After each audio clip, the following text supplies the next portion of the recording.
Assalamu Walaikum. Hello friends, how are you? Welcome back to my another video. In this video, I am going to show you how to put first law of exponents equation in Microsoft Word. Let's get started. Firstly, we have to open a Word document. Now we want to put first law of exponents equation in this document. Go to the insert menu. Then click the equation drop down menu and go to the more equation from office.com. Then find the first law of exponents. Then click it to insert.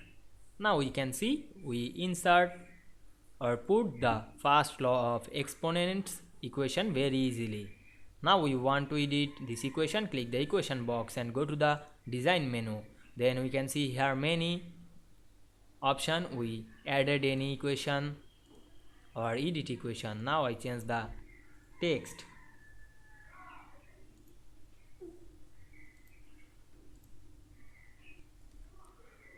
Now we can see we put it and edit the first law of exponents equation very easily.